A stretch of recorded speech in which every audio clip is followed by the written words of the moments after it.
Ang kwentong ito ay hango sa totoong buhay. Karanasan ito ni Agit. Taong 1968, Pagbilao, Quezon.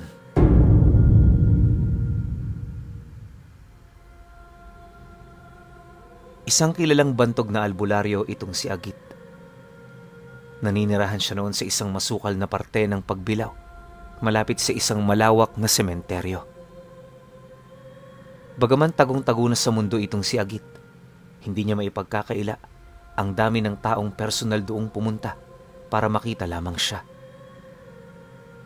Di man sa pagmamayabang pero parang artista na itong si Agit dahil sa kasikatan nito. Marami na ring nakakilala sa kanya ng mga mayayamang pamilya, kaya tuwing nagpapagamot ang mga yon, halos tambakan siya nito ng donasyon. Likas na sa kanya ang hindi pagtanggap ng bayad.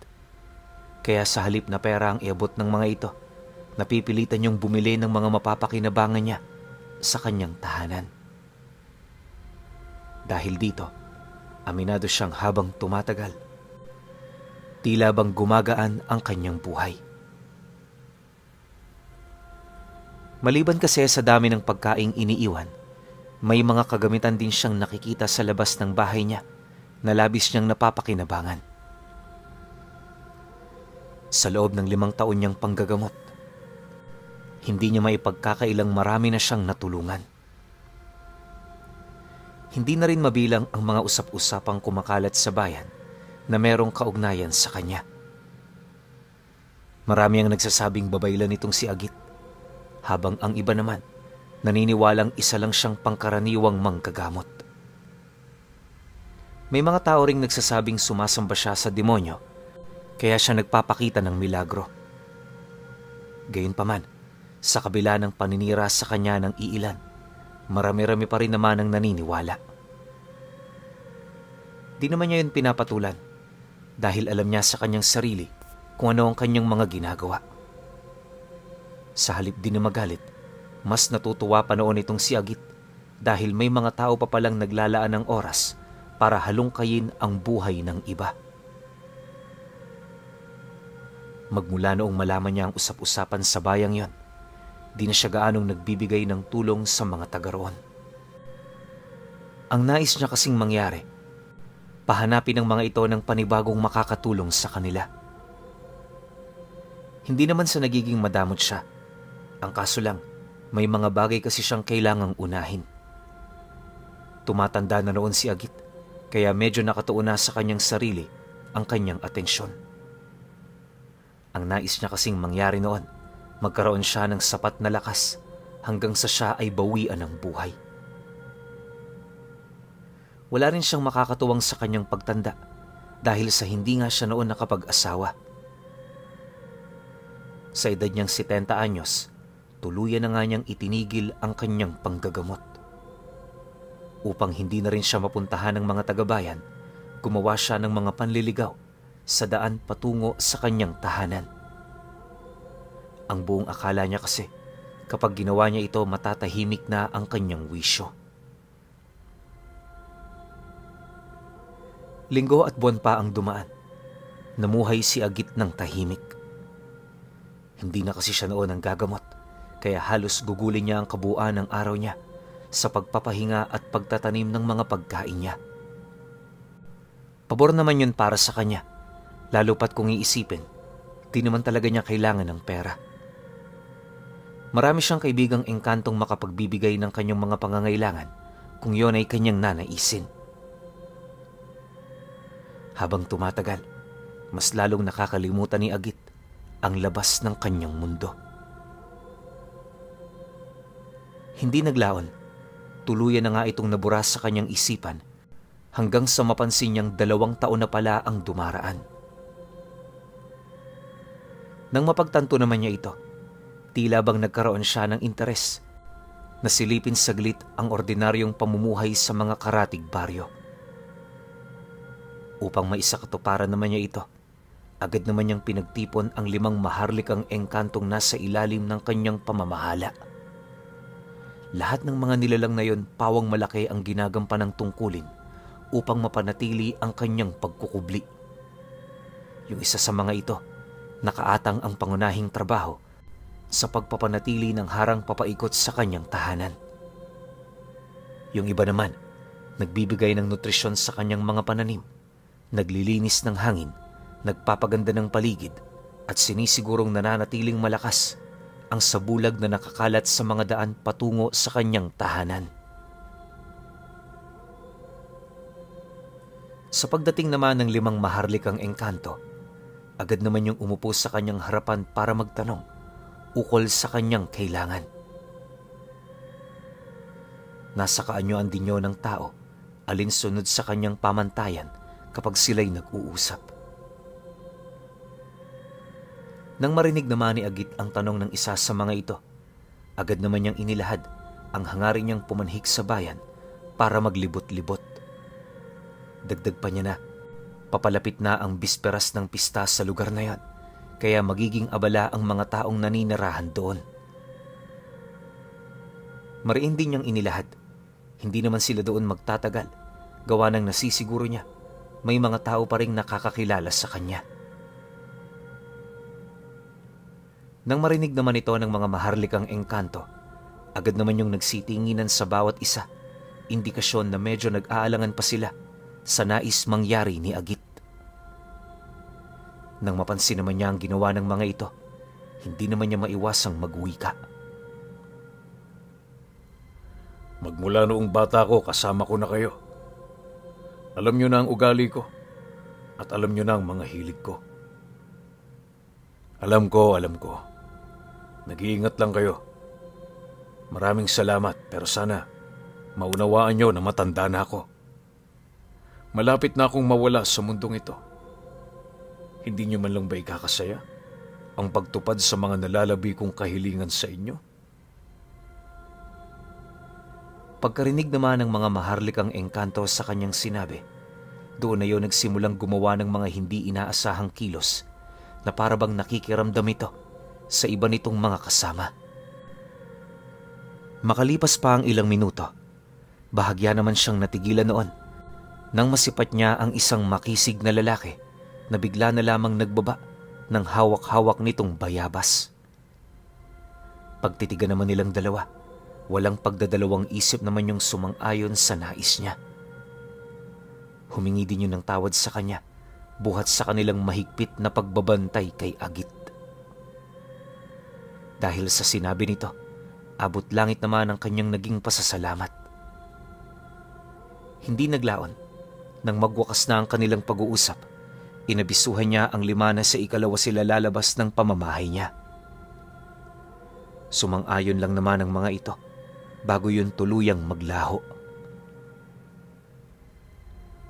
Sa pagbalik ng katahimikan, dahan-dahan namang sumasariwa sa kanyang memorya ang alaala ng kabataan niya. Marahil lahat ng nakikinig nito, nagtataka kung bakit nakarating sa ganitong estado si Lolo Agit. Kung hindi nyo kasi na itatanong, ipinanganak itong si Agit na likas ng kakaiba sa lahat. Base sa kanyang mga magulang, noong isinilang siya ng kanyang ina, 5 iba't ibang uri ng hayop ang kasabay niyang lumabas mula sa sinapupunan nito. Pagsilay doon ng kumadrona, agad naman niya yung hinawakan at nung akmang itatapon na niya ito, bigla na lamang itong sumigaw ng napakalakas hanggang sa tuluyan na itong mabaliw noong mismong gabi. Saksi ang kanyang ama sa mga nangyari, kaya magmula noon hindi talaga nito hinawakan ang mga nilalang na yon.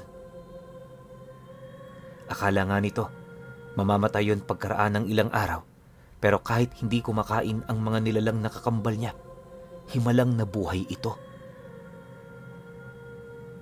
Sa paglaki naman ni Agit, nakitaan siya ng tatay niya ng kakaibang husay pagdating sa paggawa ng lunas sa mga karamdaman.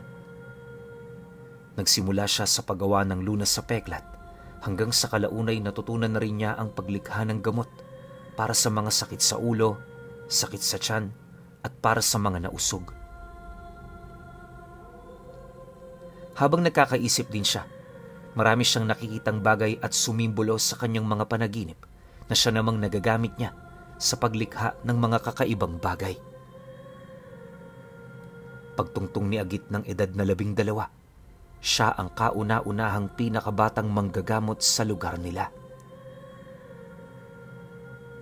Sa paglipas pa ng panahon, dumami ang kanyang parokyano sa kanilang lugar hanggang sa biglang mamatay ang kanyang mga magulang sa isang malagim na trahedya. Nasa kasagsagan noon ng panggagamot sa karatig baryo itong si Agit nang pasukin ang bahay nila ng hindi nakikilalang mga panauhin.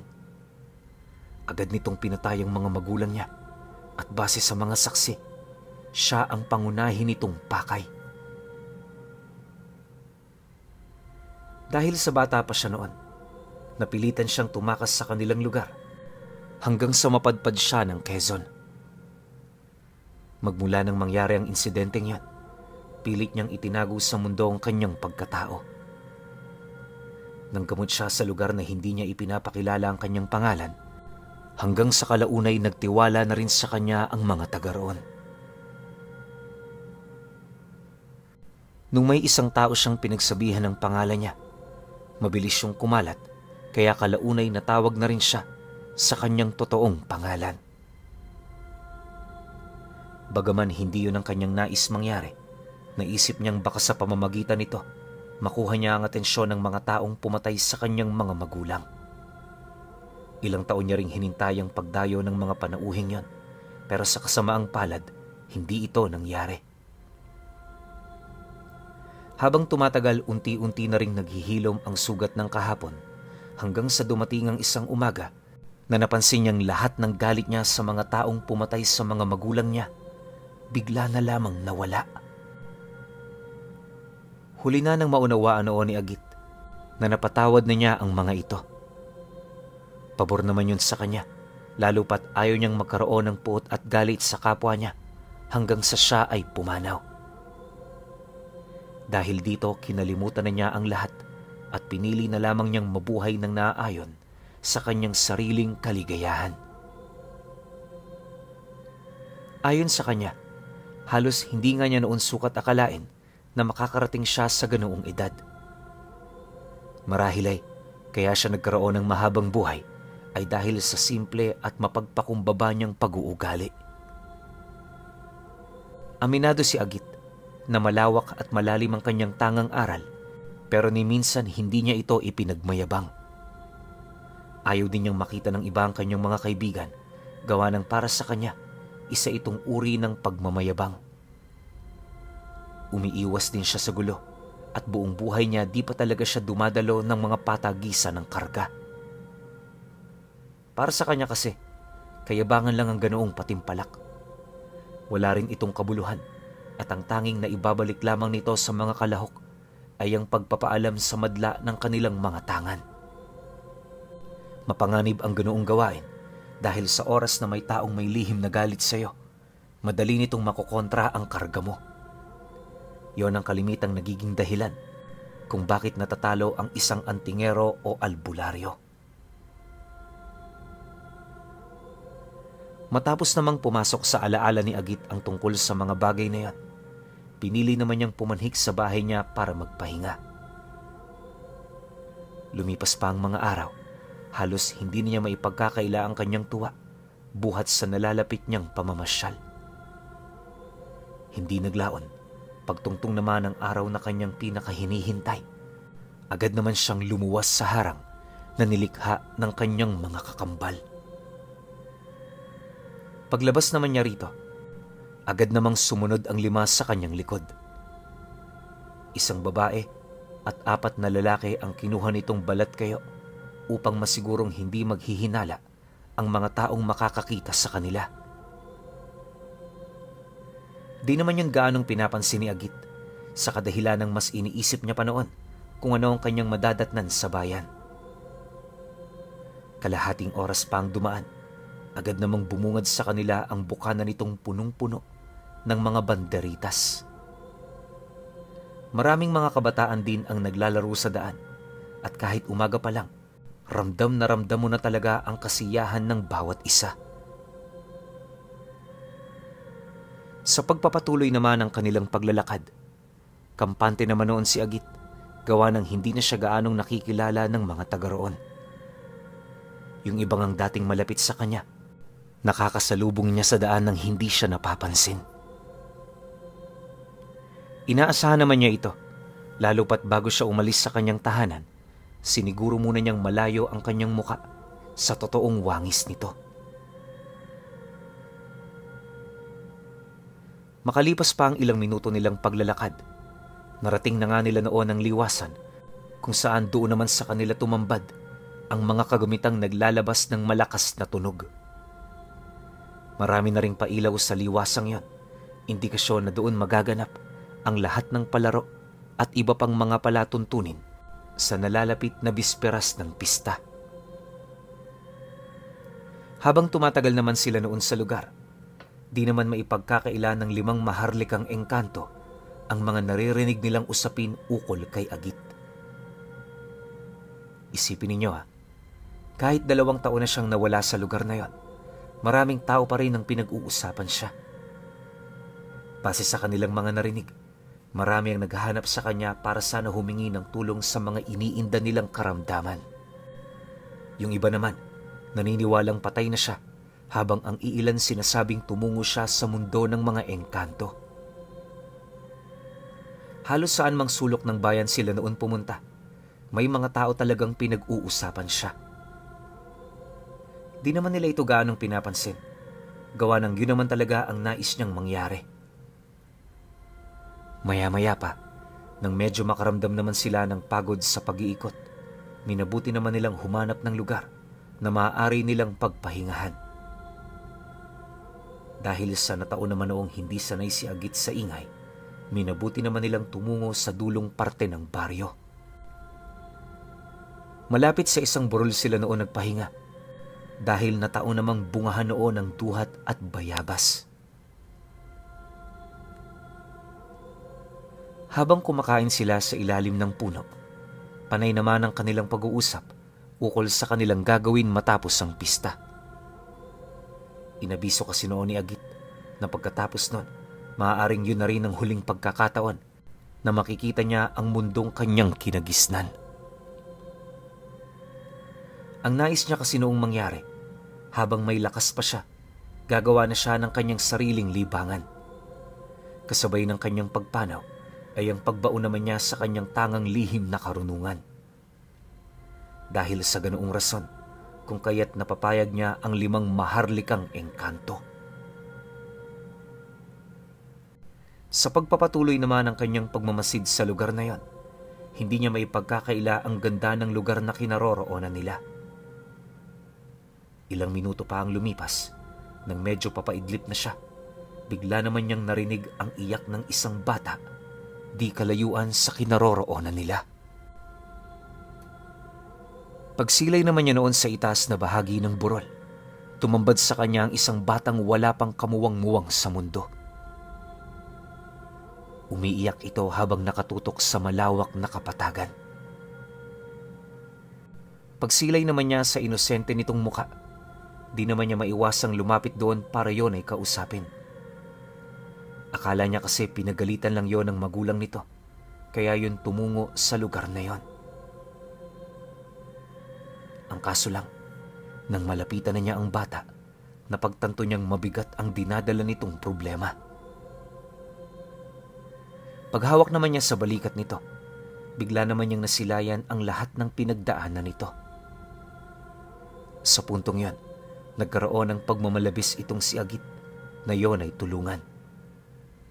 Bukod kasi sa nalaman niyang pinagmamalupitan nito ng mga magulang, nakita rin niya sa memorya nito ang mga aswang na nagtatangkang yang gawin ng bata. Alam ni Agit na hindi pangkaraniwan ang lahi ng mga nilalang na yon dahil sa nahanay ito sa mga ugudan. Marahil ay hindi niyo pa narinig ang tungkol sa lahi ng mga aswang na ito. Minsan lang kasi ito kung mabanggit, at sa pakikinig ko sa mga kwento ni Pinuno, wala pa akong nakikitang nilalang na may kahawig sa uring ito. Ayon kay Lolo Agit, mapaminsala at maituturing na salot ang lahi ng mga ugudan. Bukod kasi sa kumakain yun ng karne ng tao, purong kababaihan lang din ang nahanay sa lahing ito. Bata rin ang kalimitan nilang niyayanggaw upang gawing mga alipin, at kapag wala na yung silbi sa kanila, yun na rin ang magsisilbing hudyat upang yon ay kanilang kainin. Para naman mapalawak ang kanilang lahi, madalas nilang niyayanggaw ay ang mga babaeng buntis. Kapag babae ang sanggol na dinadala nito, bubuhayin nila yon, pero kapag lalaki, kakainin nila ito. Dagdag pa ni Agit, nakakapangilabot ang anyo ng mga nilalang na yon, gawa ng halos malapit na ito sa wangis ng isang demonyo.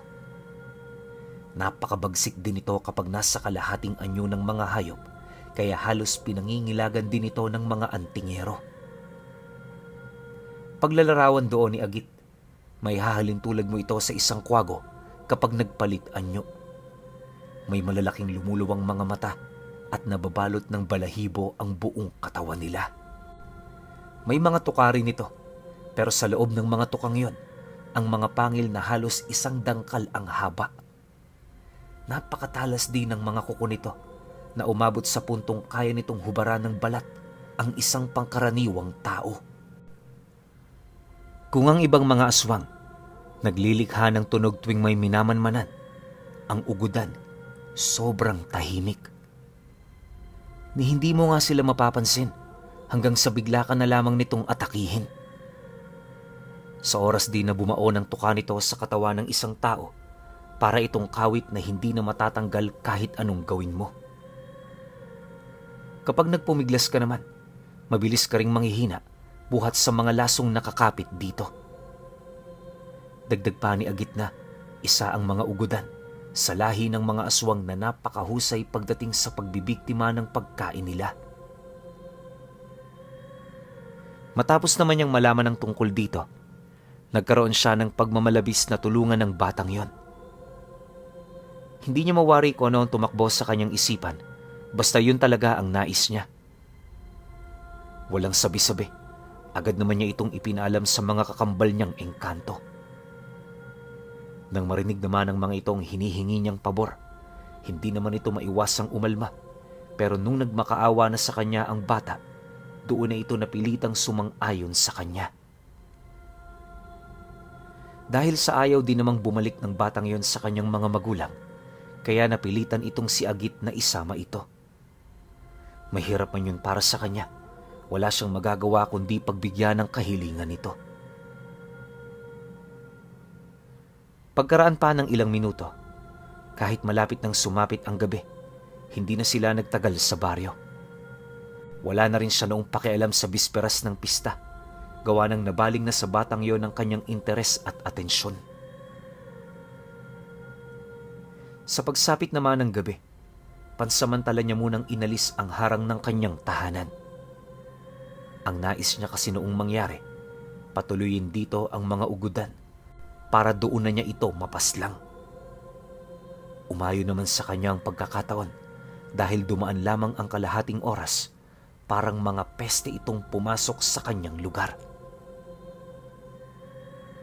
Pagsilay naman ni Agit sa mga ito, agad naman niyang iniwan ang bata sa loob ng kanyang pamamahay.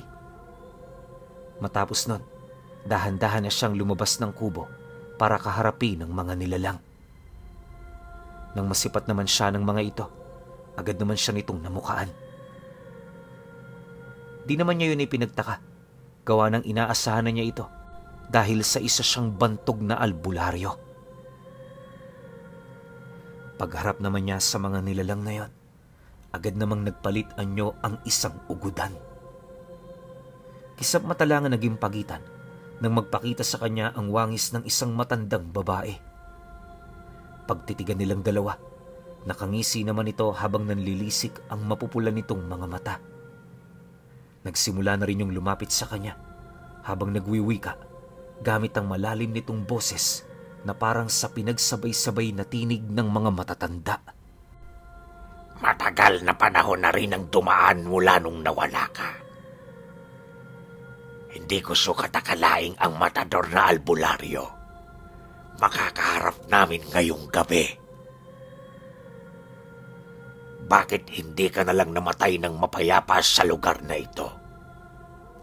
Anong Di pa man yung tapos sa pananalita. Bigla naman yung tinadyakan ng napakalakas nung isa sa mga kakambal niya. Pagsilay naman niya rito, tumambad sa kanya ang tikbalang nitong anyo. Dahil sa lakas din ng pagkaripas nito, tumilapon sa dulong parte ng kanyang bakuran ang matandang nagmamayabang sa kanya. Matapos naman itong gawin ng kakambal niya, napangiti na lamang siya, dala ng pagkagulat sa ginawa nito. Paglakad naman ng maharlikang engkanto sa gitna ni Agit at ng mga ugudan, huminga lang naman yon ng malalim kasabay ng pag-ihip nito sa kanyang palad para tawagin ang nakatago nitong sandata. Paglitaw naman sa kamay nito ng dalawang kampilan, agad naman yung nilapitan ng 4 pa nitong kakambal na nasa kanilang totoong mga wangis. Bago din ito atakihin ng mga aswang, mariin itong inilahad na hindi nila papayagan ng sinuman na bastusin ang kanilang pinakamamahal na kakambal. Pagkalahad naman nila ng mga katagang yan, buong puwersa na nila itong sinugod, dahilan para mapaupo na lamang itong si Agit upang magmasid.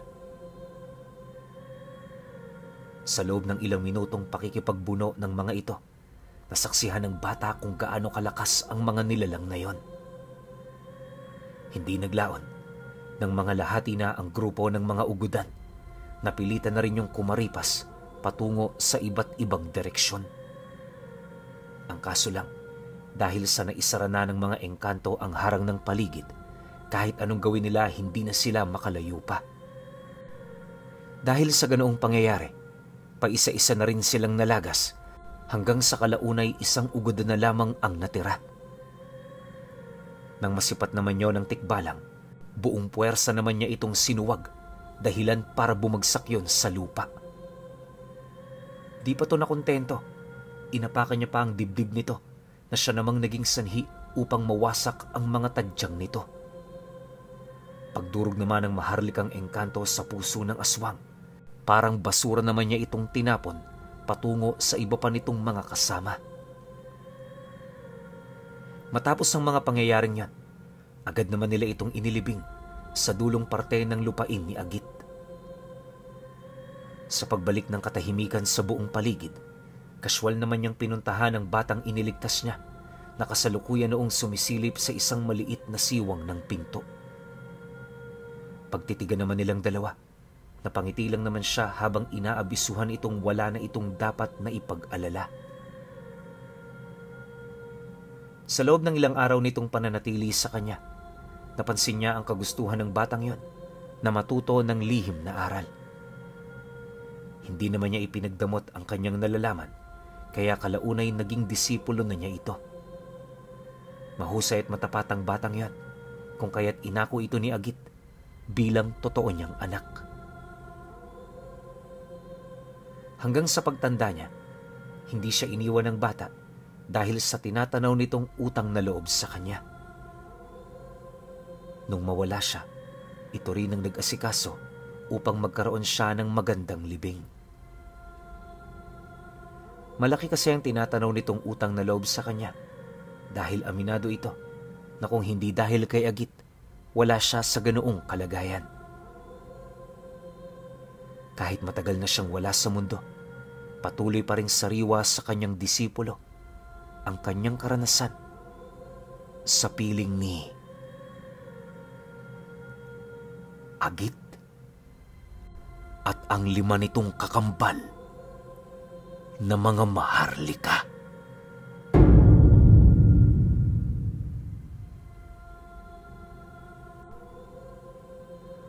Okay. Opinyon ko sa kwento. Grabe, ang ganda ng kwento na to. Sobrang ganda nito. Lalo na kung naipaliwanag kung mula pagkabata ni Agit, paano siya ginabayan ng 5, paano siya tinuruan, paano siya prinotektahan. Kasi ako sa pagkakaalam ko, kapag ganito na karami yung kakambal mong engkanto, walang tigil yung paglusob sa'yo ng mga masasama. Kasi susubukan ka palagi niyan eh. Pero syempre, bilang meron kang 5 kakambal na maharlikang engkanto pa, ipagtatanggol ka niyan. Diba? So ako, nanghihinayang ako. Pero, gandang-ganda ako sa kwento. Gets nyo ako? Na sana mas ikinuwento pa ni Agit yung mga nakaraan niyang buhay. Hindi yung kinuwento niya yung, nagkwento siya sa nakaraan pero sobrang konti lang. Tapos, yun lang yung bagong nilalang yung ugudan. Sobrang na-curious ako doon kasi ang tindi rin puro babae yung lahi. Alam ko, narinig ko na to kung saan o napanood ko na to kung saan na puro babae lang sila tapos ang nilalantakan nila, yun din, kapwa lang rin nila babae or yung mga bata. Diba? Pero dito sa kwento na to, nanghinayang lang ako pero thankful pa rin ako kasi binigay sa atin ng disipulo niya. Kung iba-iba to, hindi na niya ito ikukwento kasi alam naman natin sa panahon ngayon, pagtatawanan na lang yung ganitong kwento. Pero ako, huwag ka mag-alala kung sino ka man, kung buhay ka pa man hanggang ngayon, yung disipulo ni Agit, 100% naniniwala ako sa'yo at salamat sa ipinadala mong kwento tsaka meron kaming bagong nalamang isa na namang nilalang.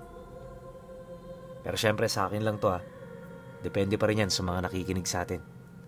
Kaya kung may opinion kayo sa kwentong ito, comment nyo lang sa baba. Yun lang. Hanggang sa susunod na kwento. Salamat.